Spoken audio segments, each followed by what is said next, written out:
कुल पशु गुरु पशु वेद पशु काम पशु संसार। मानुषता को जानिए जाहि विवेक विचार। नमस्कार दोस्तों, मैं अविनाश दास रेशनल कबीर यूट्यूब चैनल में आप सबका हार्दिक स्वागत करता हूं। साथियों, यदि आप इस चैनल को सब्सक्राइब नहीं किए हैं तो सब्सक्राइब जरूर करें और शेयर करके जन जन तक पहुंचाएं, अपने सभी साथियों के पास सभी ग्रुपों में पहुंचाएं, ताकि देश में हम अवेयरनेस जो है फैला सकें, सबके पास जो है जागृति आ जाए और अंधविश्वास से मुक्त हो जाए, वैज्ञानिक सोच अपनाएं, तर्कशीलता अपनाएं और जो है झूठे धर्म के नाम से चलने वाले अंधविश्वासों से अपने आप को निकाल करके ज्ञानवान विद्वान बने और अपनी उन्नति और देश की उन्नति करें। दोस्तों, मैंने एक साखी बोली सतगुरु कबीर साहिब की साखी, उसका मैं थोड़ा अर्थ कर देता हूँ, फिर आगे मैं चर्चा करूँगा। उसमें कहा है कुल पशु गुरु पशु वेद पशु और काम पशु संसार। मानुषता को जानिए जाहि विवेक विचार। सतगुरु कहते हैं कि दुनिया में कितने प्रकार के पशु हैं। एक पशु तो कुल पशु है। कुल पशु जो है ना, आग्रह करता है, अपने पूर्वाग्रह में फंसा रहता है और क्या बोलता है। एक बात बता दूं मैं, पशु का मतलब होता है जहां बांध दो वहां बंध जाए। यहां पर जैसे बैल है, बकरी है, इसको जहां बांध देते हैं, कुत्ता है, इनको वहां वो बंध जाते हैं और खोल देते हैं तो खुल जाते हैं। यहां पर पशु का यही अर्थ है दोस्तों। तो यहां पर कौन कौन से पशु होते हैं उसको मैं बता रहा हूं। सतगुरु ने कहा कुल पशु, जो अपने कुल रीति के नाम से बहुत सारे रूढ़ियों में बंधा हुआ है, उनमें अपने जीवन के लिए, समाज के लिए, देश के लिए कितना नुकसान हो रहा है, कितना फायदा हो रहा है, इसको वो नहीं देखता। कहता है हमारे कुल की रीत है, हम यही करेंगे। एक जगह पर गुरुदयाल साहिब जी ने लिखा है कबीर परिचय में, गोबड़ौरा कबहू न बैठे फूल पर, जब बैठे तब मलमूत्र, और हमरे कुल की रीत है जहां बाप तहां पूत। यानी बाप दादा जैसा करते आए हैं उससे 1 इंच इधर का उधर हम नहीं करेंगे। ऐसी सोच को कुल पशु कहा है दोस्तों सतगुरु कबीर साहिब ने। सतगुरु चाहते थे कि हम लोग अपडेट होते रहें, नई नई चीजें सीखते रहें, पुरानी चीजों में जो काम किए हैं, सही चीजें हैं, उनको स्वीकार करते रहें और जो नहीं सही हैं उनको त्यागते भी रहें। ये उनका मार्ग था दोस्तों। तो कहते हैं जो कुल के रीति रिवाज के चक्कर में, कुल देवता के चक्कर में बंधे हुए हैं और ये हठ करते हैं कि हमको वैसा ही जीवन जीना है, इन लोगों को मैं एक बात और बताना चाहता हूँ। इन लोगों को मोबाइल नहीं पकड़ना चाहिए, टीवी नहीं देखना चाहिए, इन लोगों को मोटरसाइकिल पर नहीं चलना चाहिए और फ्लाइट पर यात्रा नहीं करना चाहिए, ट्रेन पर, किसी भी चीज पर। क्यों बताऊं? अगर सच्चे कुल के रीति को पालन करने वाले हो ना, तो अभी से 2-3 पीढ़ी पहले आपके पिछले कुल में ये सारी चीजों को उपयोग नहीं होता था।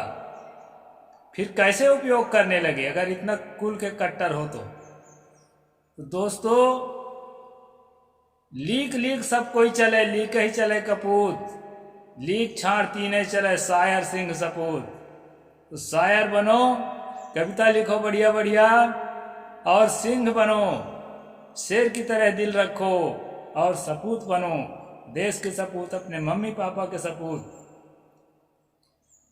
तो ऐसा कौन बन सकता है जो लीक के हमारे क्षेत्र की, हमारे संस्कृति की, हमारे कल्चर की, ये जो है ना चीज है, हमारा हिस्सा है कल्चर का, ऐसा करके बहुत सारी सड़ी गली बातों को हम लोग ढोते रहते हैं। उसके लिए करारा चोट है दोस्तों, कुल पशु। फिर दूसरा है गुरु पशु। एक गुरु पशु होता है, ये हमारे गुरुजी ने तो ऐसी शिक्षा दी है, हमारे गुरुजी के जैसा गुरुजी तो ये संसार में कोई है ही नहीं। पूरे संसार का उद्धार करने के लिए हमारे गुरुजी अवतरित हुए हैं, और वो जो कहते हैं ना वही सच है। बाकी गुरु लोग तो ठगवा लोग हैं, पाखंडी हैं। ये नहीं भी पाखंडी हैं तो अभी उनको पूरा ज्ञान नहीं हुआ है। इस तरह से जो भावना है, इस तरह भावना में जो डूबा हुआ आदमी है, उसको अपने गुरु के अलावा और दुनिया में कोई ज्ञान ही नहीं दिखता है। चाहे वो उसका गुरु भले ही गधा हो, अपनी बातों से फंसा रखा हो। इस तरह से जो सोच रखते हैं दोस्तों, उनको गुरु पशु कहा जाता है कबीर साहब के भाषा में। और कहते हैं वेद पशु, जो वेदों में अपने आप को जो है इतना डुबा रखे हैं कि वेद ही सनातन है। यानी होमोसिपियंस से पहले, आदि मानव से पहले भी वेद हो चुका था, सदा से है। जब से बिग बैंग हुआ उसी समय वेद आ गया था, बिग बैंग से ही निकल कर आ गया था। बिग बैंग को तो ये लोग मानते नहीं है। लोग कहते हैं कि परमात्मा ने सृष्टि किया, तिब्बत में जवान जवान स्त्री पुरुष गिराया था और उसी के साथ वेद भी टपका दिया था। तो वेद जो है, इस तरह जो वेद में आसक्त हैं, उनको सतगुरु कबीर साहब ने वेद पशु कहा। और तीसरा पशु, चौथा पशु कौन है दोस्तों? काम पशु संसार। अपनी कामनाओं में इतना अंधा हो जाता है आदमी कि उसको पूर्ण करने के लिए, अपने स्वार्थ को तृप्त करने के लिए कुछ भी करने को तैयार हो जाता है। काम वासना सताई तो किसी की बहू बेटी सामने आ जाए, चाहे 4 लोग रहें, सबके सामने जो है वो कुकर्म करने के लिए अपने आप को तैयार कर लेता है, जैसे मणिपुर में कर लिया। झुंड के झुंड, जैसे बिल्किस बानो के बलात्कारियों ने 11 लोगों ने बलात्कार किया। झुंड के झुंड मतलब मन में कामना उठी, मतलब उसके अनुसार हमको करना ही है। किसी को हत्या करना है, गलत नहीं भी किया है, हमने ठान लिया है तो उसकी हत्या करना है। इस प्रकार बहुत सारी बुराइयों के प्रति जब हमारी कामना जागती है और कामना के साथ हम बह जाते हैं, उचित अनिचित को नहीं समझ पाते हैं, उसको काम पशु का कहा जाता है दोस्तों कबीर साहब की भाषा में। इस प्रकार ये 4 तरह के पशुओं को वर्णन कबीर साहब ने किया है और कहा है कि मनुष्य तो दुनिया में है ही नहीं है, ऐसा नहीं है। मनुष्य दुनिया में है, लेकिन कौन है दोस्तों? मानुषता को जानिए जाहि विवेक विचार। जिसके अंदर विवेक है, जिसके अंदर विचार है, जिसके अंदर तर्कशीलता है, जिसके अंदर बौद्धिकता है, ऐसा ही आदमी है। बाकी तो पशु की तरह जीवन जीना कोई मतलब का नहीं है। इसलिए दोस्तों सतगुरु कबीर साहब ने ये 4 तरह के पशुओं का वर्णन किया है। अब और लोग तो स्वीकार कर लेते हैं। आजकल जो प्रोग्रेसिव माइंड के लोग हैं ना, तो एक कुल पशु से निकल करके, पारंपरिक रूढ़ियों से निकल करके कुछ बातों से अपने आप को स्वीकार कर लेते हैं। गुरु पशु, कुछ लोग गुरु भी बदल लेते हैं कि चलो एक गुरु ठीक नहीं है, दूसरा गुरु की हम दीक्षा ले लेंगे। और काम पशु चौथा नंबर का, उसको भी हाँ भाई ये बात तो सही है, कामना में ज्यादा डूबने से पाप होता है, इसलिए कामना से हमें थोड़ा अपने आप को निकालना चाहिए, ऐसा उसको भी स्वीकार कर लेते हैं। लेकिन ये जो तीसरे नंबर में है दोस्तों वेद पशु, ये वेद पशु जो है ना, अपने पशुता से बाहर निकलने के लिए राजी नहीं होते हैं। ये बहुत कठिन होता है दोस्तों। वेद के खिलाफ बोलने वालों को तो नास्तिक भी कहा गया है, और वेद के खिलाफ श्री कृष्ण भी बोलते थे। एक दिन की वीडियो में मैं बताया भी हूं आपको कि उन्होंने कहा है त्रैगुण्या विषया वेदा निस्त्रैगुण भवार्जुन, निर्द्वंदो नित्य सत्यस्थो निर्योग क्षेम आत्मान। ये वेद तो त्रिगुणात्मक है, इसमें कहाँ फंसे हुए हो अर्जुन? इससे अपने आप को निकालो और जो है ना क्या हो जाओ, निर्द्वंद हो जाओ, और नित्य जो है सनातन सत्य में, शाश्वत सत्य में स्थित हो जाओ। है निर्द्वंदो निसत्यस्थो निर्योगक्षेम आत्मवान। और कहा है कि संग्रह और रक्षा के लालच को त्याग करके और आत्मनिष्ठ हो जाओ। ऐसा करके वेद का निंदा तो कृष्ण भी किया है, लेकिन कृष्ण को नास्तिक कहने की इनकी हिम्मत नहीं है, कहेंगे तो सीधा साधा जान के हमको। तो दोस्तों, सतगुरु कबीर साहब ने वेद के आसक्त लोगों को वेद पशु क्यों कहा है, इसी का मैं जो है आज स्पष्ट कर रहा हूं आपके सामने। सतगुरु के सामने में दोस्तों ऐसा होता था कि लोग जो है ना निरीह पशुओं को, बेजुबान पशुओं को, झुंड के झुंड 300, 150, 200 पशुओं को खूंटों पर बांध देते थे और काट काट करके और स्वाहा करते थे और बोलते थे कि देखो हमारे वेद में लिखा है ये कोई पाप नहीं है, ये पुण्य का काम है, हम किसी जीव को मार नहीं रहे हैं बल्कि जो है उसको स्वर्ग भेज रहे हैं। यज्ञ का मारा हुआ पशु कभी जो है नरक नहीं जाता, उसको स्वर्ग ही जाना होता है यजमान के साथ, इसलिए हम जो है पुण्य का काम कर रहे हैं। ऐसा जो है जो दोस्तों कबीर साहब से बोलते थे। तो कबीर साहब ने कहा कि अजामेध गोमेध यज्ञ अश्वमेध नरमेध, कहाँ कबीर अधर्म को धर्म बतावे वेद। बकरा काट करके हवन करना, मनुष्य काट करके हवन करना, गाय काट के हवन करना और भी प्राणियों को मार करके हवन करना, ये जो अधर्म है इसको जो है आपका वेद धर्म बता रहा है।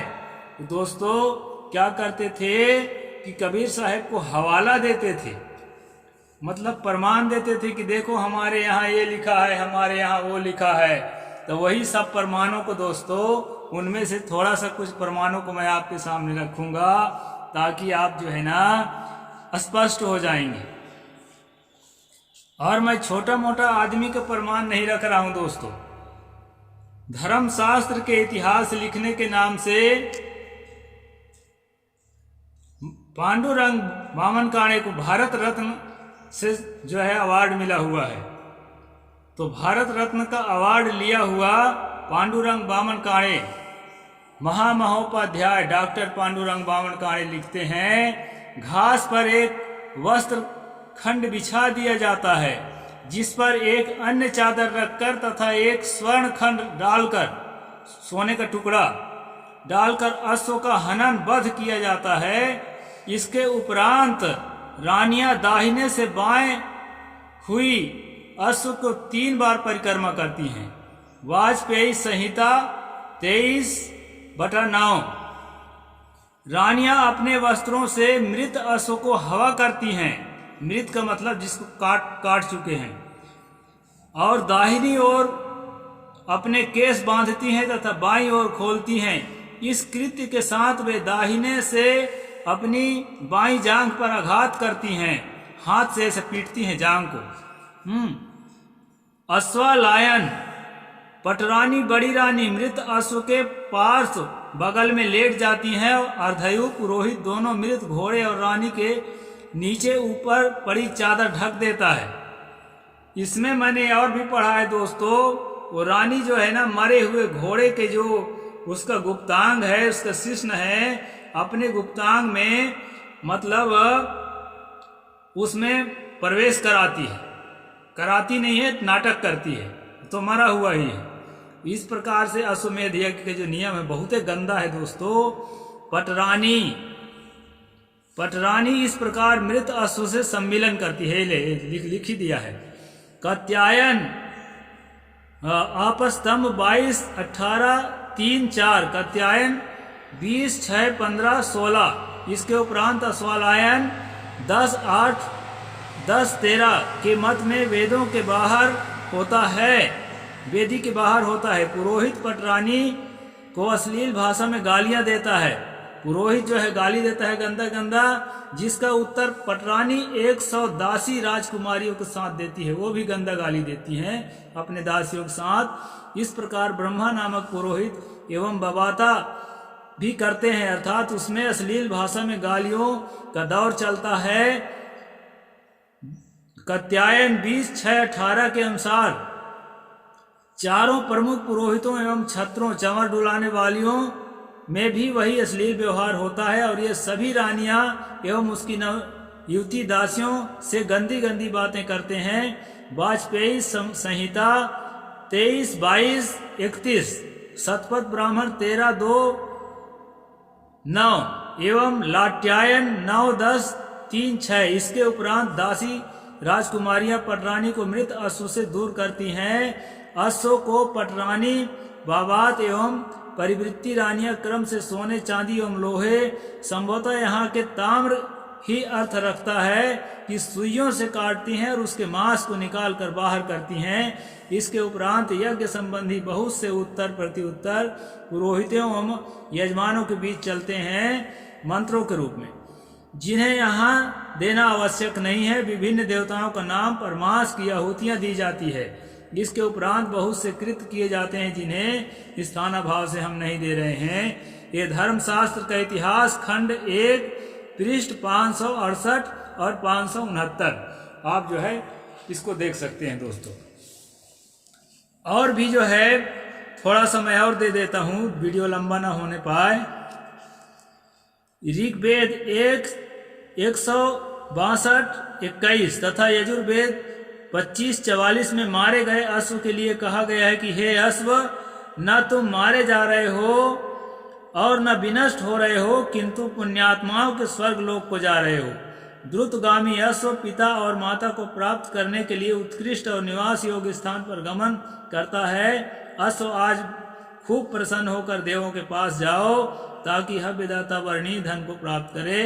ऋग्वेद 1:163-13 इन यज्ञों के पुरोहितों को दान में राज स्वर्ण हजारों तथा लाखों गाय और राजकन्याएं भी देने का विधान है। तो इस प्रकार दोस्तों ये वेदों की बात है।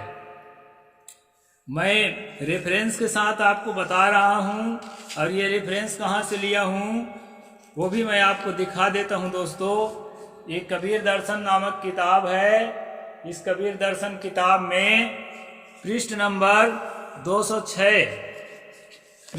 206 में इसमें उद्धृत किया गया है डॉक्टर पांडुरंग बामन काणे जो धर्मशास्त्र के रचयिता हैं, धर्मशास्त्र के इतिहास के रचयिता हैं। उसके खंड 1 पृष्ठ जो है 568-569। तो इस प्रकार दोस्तों ये बात हुई। अब ये बात हुई तो ये आधुनिक लेखक है, हो सकता है झूठ बोल दिया होगा, ऐसा वहां न लिखा हो करके झगड़ा भी कर सकते हो। इसलिए दोस्तों एक श्लोक में और उद्धृत करता हूं मनुस्मृति का। यज्ञार्थम ब्राह्मणैर्वध्याः प्रशस्ता मृक्पक्षिणः भृत्यानां चैव भृत्यर्थ गम्यो ह्याचरत पुरा। ब्राह्मण यज्ञ के निमित्त अथवा भृत्यों के रक्षार्थ प्रशस्त पक्षियों का वध कर सकते हैं, कारण अगस्त मुनि ने ऐसा कहा है। पहले ऋषियों ने ब्राह्मण पशु पक्षियों में यज्ञ किए, उनमें से भक्ष्य पशु पक्षियों का मांस के पुरोडास हुए हैं। इस प्रकार से दोस्तों और भी इस तरह की कई बातें हैं। मैं कई दिन से सुना ही रहा हूं आपको। यज्ञार्थम पशवः सृष्टा स्वयमेव स्वयंभुवा यज्ञस्य भूतये सर्वस्तस्मात् अग्गे वधो अब्धा। स्वयं ब्रह्मा ने यज्ञ के लिए और सब यज्ञों की समृद्धि के लिए पशुओं का निर्माण किया है। इसलिए यज्ञ में पशुओं का वध अहिंसा है। यानी यज्ञ में जो पशु की हत्या करते हैं वो भी अहिंसा का ही अंग है, ऐसा मनु भी कहते हैं। और दोस्तों और आपको मैं प्रमाण देता हूं, कबीर साहिब ने वेद पशु क्यों कहा है उस पर मैं अभी चर्चा कर रहा हूं। वाल्मीकि रामायण के जो है सर्ग नंबर 61 और 62 में आप देखेंगे, सुना सेठ नाम के ब्राह्मण के लड़के को खरीद करके राम के पूर्वज अम्बरीश उसकी हत्या करता है, उसका बलि चढ़ाने का प्रयास करता है। संयोग ऐसा होता है कि विश्वामित्र कृपा करके उसको बचा देते हैं। तो नर बलि का भी प्रथा थी, यहाँ सफल तो नहीं हुआ है अम्बरीश, लेकिन प्रथा थी, इस बात का संकेत मिलता है। और दोस्तों अपने मकान के उद्घाटन में, अपने कुटिया के उद्घाटन में सर्ग नंबर 8वां अरण्यकांड में श्री राम भी जो है पशु को मार करके और उसमें अपने कहना चाहिए कि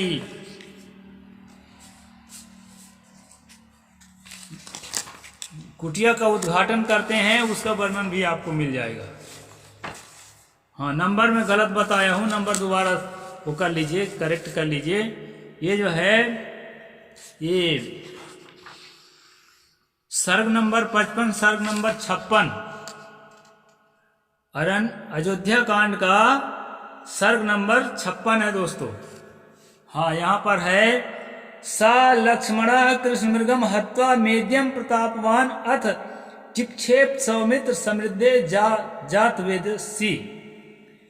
मतलब जो है सुमित्रा नंदन लक्ष्मण ने उस पवित्र काले मृग को मार करके और उसको आग में जो है भूनता है। तत् तु पक्वम साम्राज्यम निष्ठितम छिन्न शोणितम, उसके खून को सुखाता है, जब खून के सूखते तक जो है उसको पकाता है। लक्ष्मण है पुरुष व्याघ मति राघव ब्रवीत। इस प्रकार से दोस्तों ये जो है इसको छुपाया नहीं जा सकता है। पशु हत्या करके ही यज्ञ होता था, पशु हत्या करके ही मकान का उद्घाटन होता था। और जिनको देवता और भगवान कहते हैं वो घोर मांसाहारी लोग थे दोस्तों। ये मैं अपनी ओर से नहीं कह रहा हूँ, इन्हीं की लिखी किताब है। और ये किताब जो है साधारण आदमी के यहाँ छपता नहीं है, ये गीता प्रेस की किताब है दोस्तों। और जो है मैं आपको प्रमाण के साथ ये सारी बातें बता दिया।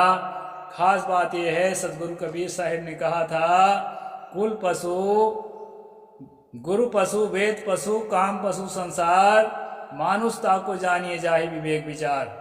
तो ये वेदों में अच्छी बात लिखी है, वेदों में ज्ञान है, ऐसा कहना हमारी मूर्खता है दोस्तों। कई कबीर पंथ में कई ऐसे मूर्ख पैदा हो गए हैं जो वेदों में कबीर को ढूंढ रहे हैं, और कई ऐसे मूर्ख हमारे पारक सिद्धांत में हो गए हैं जो कबीर में वेदों को ढूंढ रहे हैं। जबकि कबीर साहब ने साफ कह दिया था, वेद की तेब दो फंद पसारा तई फंदे पर हुआ बिसारा। ये जो वेद है, कुरान है, ये जो है लोगों को मानसिक गुलाम बनाए रखने के लिए जाल फैलाया गया है। ये बेचारा मनुष्य जो है ना समझ के कारण ना समझी के कारण उसमें जो है फंस गया है, ऐसा कबीर साहब ने कहा है। तो इसलिए जो है दोस्तों मैं जो है एकदम स्पष्ट आप लोगों के सामने कबीर वाणी रख रहा हूँ। कबीर साहब ने कहीं भी वेदों को, कहीं भी शास्त्रों को तवज्जो नहीं दिया है, बल्कि उस जाल से मुक्त होकर के सच्चा आत्मज्ञान को, सच्चा निर्णय ज्ञान को, सच्चा तर्कशीलता को, सच्ची बौद्धिकता को विकसित करने के लिए जो है राय दिया है, ताकि हमारा देश और हमारा अपना जीवन सबसे पहले वैज्ञानिक सोच से ओतप्रोत होए और हम जो है दुनिया के सर्वश्रेष्ठ ज्ञानियों के कतार में हमारा भारत भी खड़ा हो सके।